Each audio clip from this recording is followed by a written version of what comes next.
Kak Roslin ini pernah mewakili Asia untuk berbicara di PBB ya. Ya. Juga pernah ada di New York sebagai perwakilan dari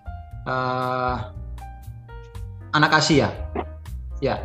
Untuk lebih lanjut kita akan nanti Kak Roslin akan memperkenalkan diri dan akan bercerita tentang pengalaman-pengalaman hidupnya yang akan menginspirasi kita semua. Waktu dan kesempatan kami berikan kepada Kak Roslin, silakan. Ya, shalom, selamat malam. Perkenalkan, shalom. Saya Roslinda. Shalom. Kita biasa disapa Roslin atau Oslin dari Sumba Timur. Saat ini saya berusia 16 tahun dan sudah kelas 2 SMA, bersekolah di SMA Negeri 1 Waingapu. Jadi awalnya itu saya aktif dalam kegiatan-kegiatan yang ada di kelompok-kelompok anak yang ada di Desa Kombapari. Jadi awalnya saya tuh tinggal di Desa Kombapari, salah satu desa yang ada di Sumba Timur juga. Saya pindah ke Waingapu karena harus melanjutkan pendidikan SMA, karena di Kombapari itu tidak memiliki SMA.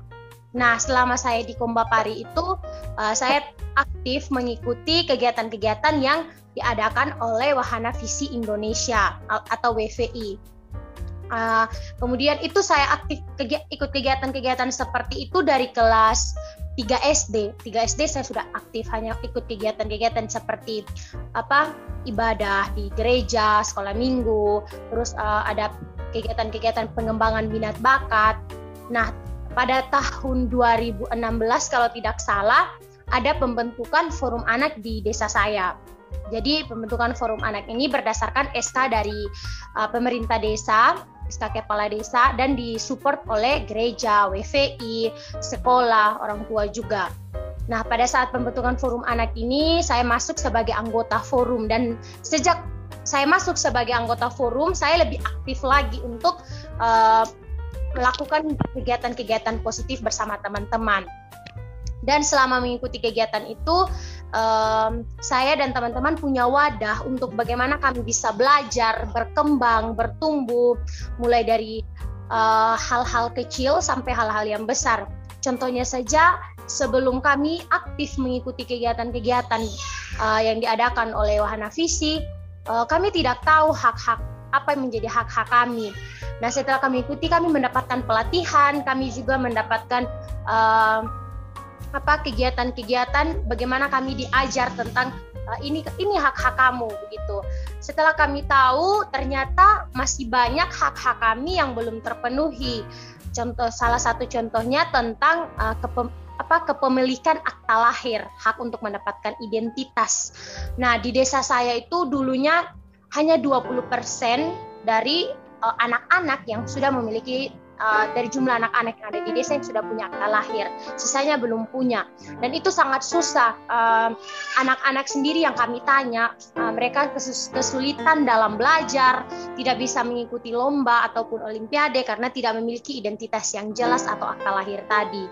Akhirnya saya dan teman-teman forum anak berinisiatif bagaimana kalau kita berpartisipasi dalam musrenbang atau musyawarah rencana pembangunan desa bersama pemerintah untuk bersama-sama berdiskusi bagaimana supaya masalah ini bisa segera dicari solusinya begitu. Bagaimana supaya semua anak-anak punya akta lahir.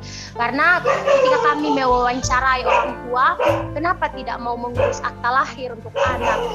Alasan terbesarnya itu terbanyak orang tua mengatakan bahwa jarak, tidak punya biaya, kemudian jarak dari desa ke kota atau ke kantor dispenduk itu cukup jauh. Mereka tidak punya cukup biaya untuk itu, dan kesadaran orang tua tidak sadar bagaimana pentingnya anak-anak harus punya akta lahir. Nah, akhirnya kami berpartisipasi tadi di musrenbang, terus kami mengusulkan bagaimana supaya pemerintah membuat pengurusan akta lahir secara massal. di mana pemerintah membuat gugus tugas untuk mendata anak-anak yang tidak punya akta lahir kemudian diurus secara massal, dan hasil dari itu 99% anak-anak sudah punya akta lahir. Kemudian banyak sekali juga aksi-aksi yang kami lakukan sebagai aksi penghapusan kekerasan terhadap anak. Karena kalau di desa saya itu banyak sekali anak-anak yang masih sering sekali mendapat. Jadi kami melakukan aksi-aksi bagaimana untuk membangun kesadaran dari masyarakat, dari orang tua, dari guru, dari pokoknya semua elemen masyarakat, bagaimana melakukan kekerasan terhadap anak itu adalah hal yang benar-benar salah. Dan kami melakukan dari hal-hal kecil seperti dalam Natal gereja kami membuat drama, kami menampilkan drama di mana drama itu menceritakan tentang anak yang mengalami kekerasan dan penanganannya seperti apa dan dampaknya seperti apa. Nah, dalam acara Natal bersama itu juga kami mengundang guru, pemerintah, orang tua, anak, dan semua yang kami rasa sangat berperan penting dalam pembentukan karakter anak, begitu. Nah, dari aksi-aksi dan banyak hal-hal yang sudah kami lakukan pada tahun 2019, tepatnya bulan Juli, saya terpilih sebagai perwakilan anak Indonesia untuk menjadi pembicara di kegiatan High Level Political Forum di New York atau konferensi PBB untuk menyampaikan 4 pesan advokasi. Yang pertama tentang pentingnya anak-anak memiliki akta lahir, yang kedua pentingnya partisipasi anak, yang ketiga mekanisme perlindungan anak, dan yang keempat itu supaya stop perkawinan pada anak. Nah, itu pada bulan Juli tahun 2019. Kemudian waktu mengikuti kegiatan itu saya 5 kali pidato dan dihadiri oleh orang-orang yang cukup berpengaruh dalam pengambilan kebijakan. Saya juga diundang oleh Menteri Pemberdayaan Perempuan dan Perlindungan Anak untuk menjadi narasumber dalam kegiatan Jambore Nasional, di mana kegiatan itu seperti kegiatan ini inspirasi juga. Terus tahun 2020 yang lalu saya menjadi pembicara juga mewakili anak Asia, di mana saya menyampaikan tentang dampak COVID-19 terhadap anak-anak, mulai dari bagaimana anak-anak tidak bisa belajar dengan baik karena PDR, dampak-dampak yang terjadi pada orang tua juga, banyak orang tua yang di PHK dan lain sebagainya. Kemudian saya juga mengikuti audiensi bersama dengan Kementerian Kesehatan dan bersama Ibu Emi Nomleni DPRD Provinsi untuk menyampaikan tentang vaksinasi bagi anak. Dan puji Tuhan sekarang sudah banyak anak-anak yang divaksin juga. Kemudian terakhir itu pencapaian saya pada bulan April, tepatnya tanggal 21, saya terpilih menjadi penerima penghargaan Hari Kartini tahun 2022 yang diberikan oleh OASEKIM atau Organisasi Era Kabinet Indonesia Maju, kalau tidak salah sih itu. Terima kasih. Wow, kita bikin aplaus dulu buat Kak Roslin. Wow. Buka mic-nya dong di. Buka mic-nya buat berikan aplaus buat Kak Roslin. Waktu 2016 itu usia berapa? Waktu usia 2016?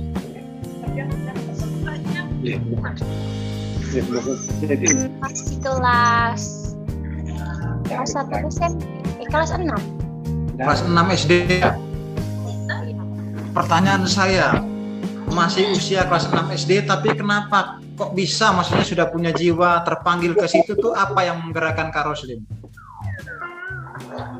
Jadi awalnya saya sebenarnya tidak tertarik untuk bagaimana bisa menjadi seorang aktivis atau aktivis tentang pemenuhan hak anak. Tapi saya terinspirasi dari ada seorang kakak yang sudah lebih duluan menjadi seorang aktivis dalam bagian ini, di mana dia bisa pergi sampai ke Jakarta untuk bisa mengikuti forum pelajar atau bisa mengikuti banyak kegiatan, dan saya kayak merasa nyaman menjadi aktivis dan merasa kalau saya itu bisa bersuara. Kalau teman-teman saya tidak bisa dan saya bisa, kenapa tidak begitu? Kenapa tidak saya membangun teman-teman yang ada di sekitar saya untuk sama-sama seperti itu. Talenta yang sudah Tuhan kasih, bagaimana saya bisa kembangkan. Karena saya pernah ikut satu kegiatan yang capacity building dari Wahana Visi, di mana di situ saya diajarkan bahwa kamu itu unik dan luar biasa, kamu punya kelebihan, dan keunikan dan kelebihan kamu lebih sangat bagus lagi kalau kamu kembangkan dan bisa jadi berkat buat orang lain. Itu sih, dan saya lihat banyak sekali anak-anak yang tidak bisa seperti saya begitu. Jadi saya harus mewakili mereka untuk sampaikan apa yang menjadi kebutuhan mereka begitu. Nah, kalau di usia begitu, kira-kira Kak Roslin di waktu itu masih SMP ya? Umur berapa tadi? Iya, SD SMP. Iya, SMP. Kalau umur berapa itu tadi?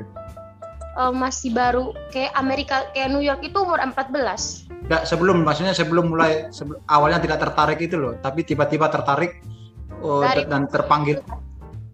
12, dari umur 12 tahun itu. 12 tahun. Ya. Wow.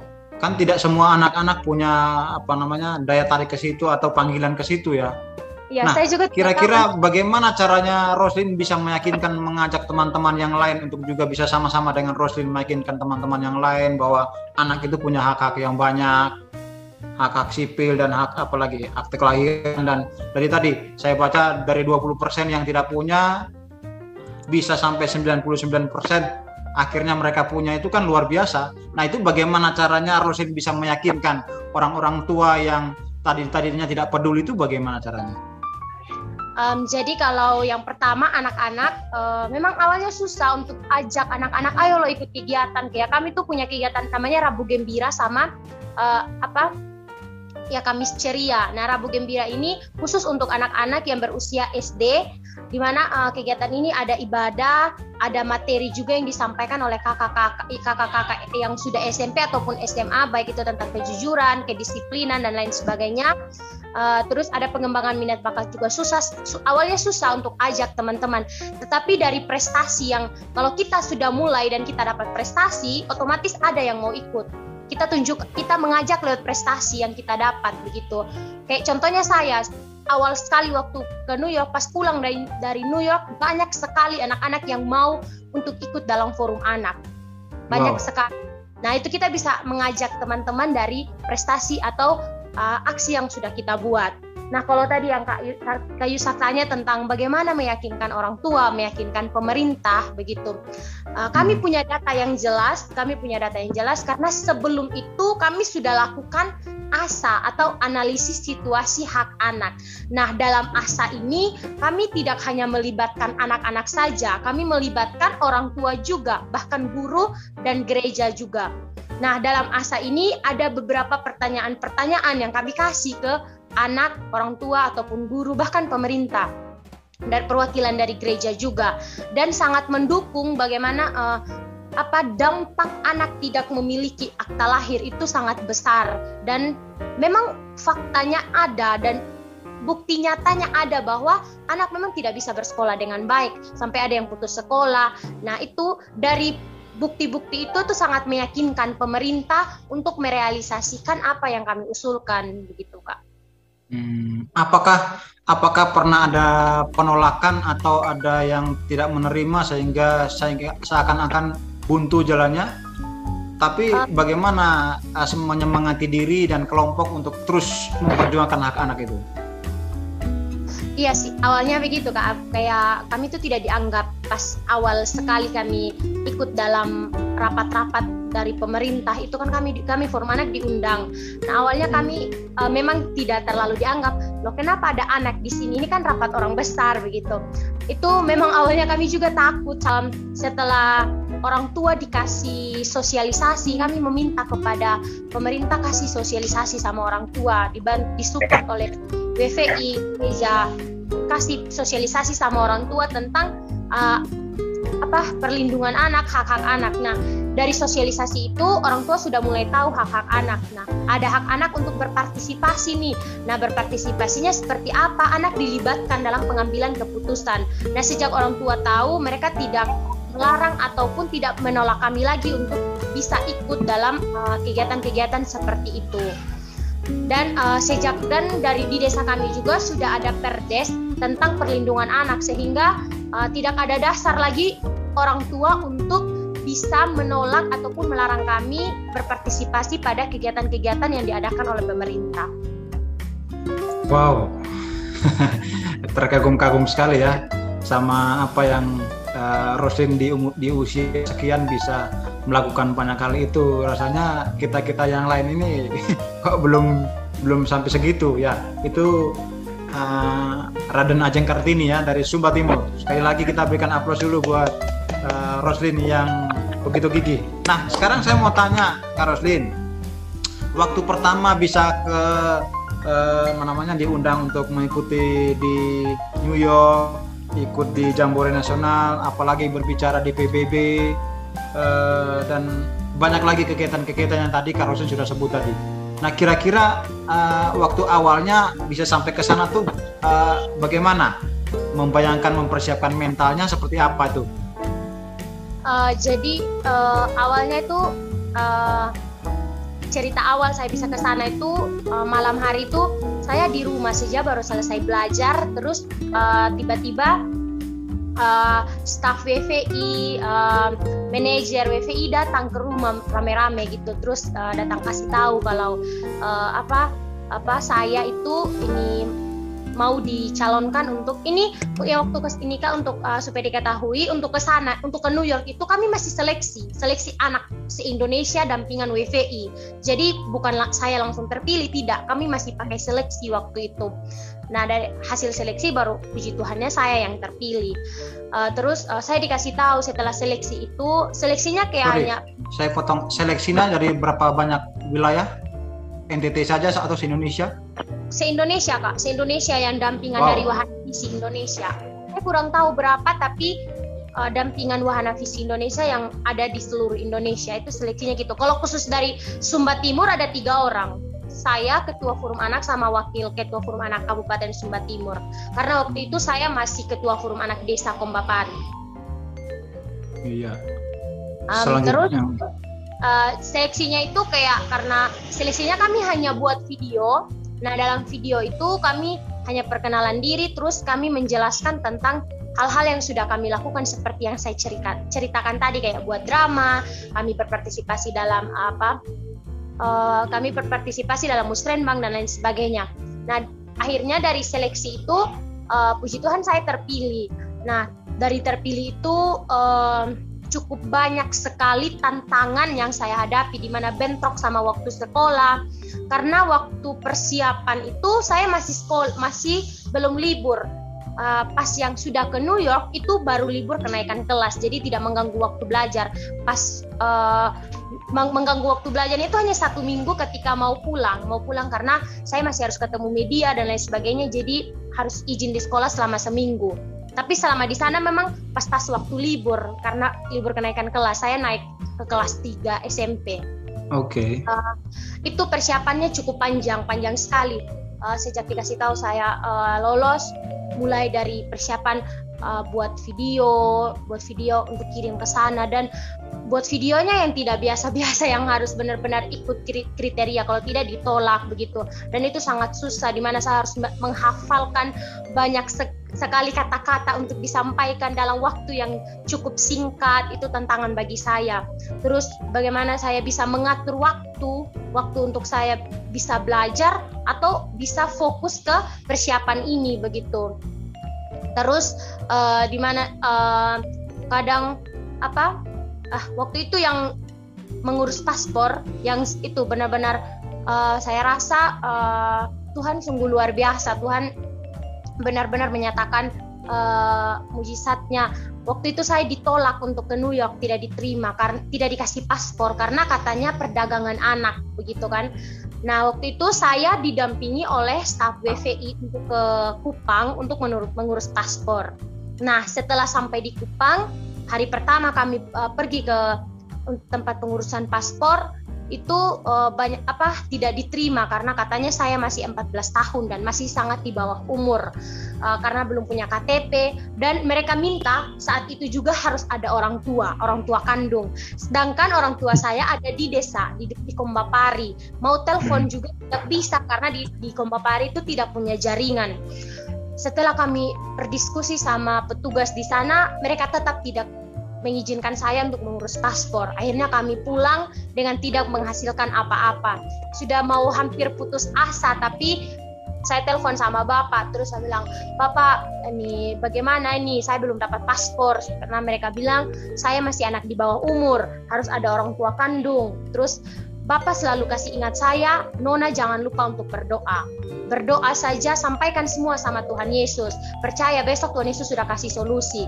Intinya jangan putus asa." Itu yang saya selalu ingat dari Bapak. Bapak selalu kasih ingat saya untuk jangan pernah lupa Tuhan Yesus, selalu andalkan Tuhan. Akhirnya saya berdoa sama kakak pembina, berdoa Tuhan kasih jalan keluar. Besoknya kami pergi lagi ke kantor pengurusan paspor itu. Dan pas pergi di situ mereka minta banyak sekali yang mereka minta persyaratannya cukup banyak, jadi kami harus telepon lagi ke Wengapu mengurus semuanya begitu dalam waktu 1 hari itu sampai sore, benar-benar capek, dan hasilnya ya puji Tuhan saya dikasih paspor. Waktu itu saya dikasih paspor. Dan Kak Roslin, kalau boleh tahu apa impiannya Kak Roslin? Impian cita-cita maksudnya Kak atau ya impian ke depan, maksudnya cita-cita harapannya Kak Roslin ke depan pengen jadi apa atau seperti apa? Kalau saya pengennya jadi diplomat Kak, mau sekolah hubungan internasional.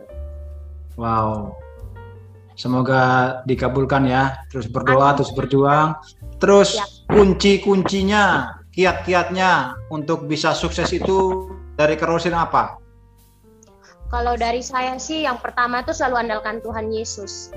Apapun kondisi kita, baik itu kita dalam keadaan suka ataupun duka, selalu andalkan Tuhan Yesus. Number one ya. Kedua, jangan pernah menyerah. Satu kegagalan yang kita alami hari ini itu bukan satu penghalang bagi kesuksesan kita ke depannya. Itu sih menurut saya, jangan pernah menyerah. Itu begitu kira-kira pesan apa yang Kak Roslin mau sampaikan ke generasi yang ini? Banyak kakak-kakak generasi muda yang ada di Citra, baik di Sumba, di seluruh Indonesia. Apa pesannya Roslin untuk generasi ini? Kalau untuk pesan dari saya untuk generasi muda, baik itu adik-adik ataupun kakak-kakak yang sudah bergabung di Citra, mari terus kembangkan potensi yang ada di dirinya kita. Kita ini punya kelebihan yang belum tentu orang lain punya. Jadikan kelebihan yang kita punya ini untuk menjadi berkat bagi orang lain. Amin. Sekali lagi kita berikan aplaus dulu buat Kak Roslin. Amin. Bapak Ibu diberkati, Kakak diberkati oleh apa yang disampaikan oleh Kak Roslin. Rasanya saya ingin tanya banyak sekali.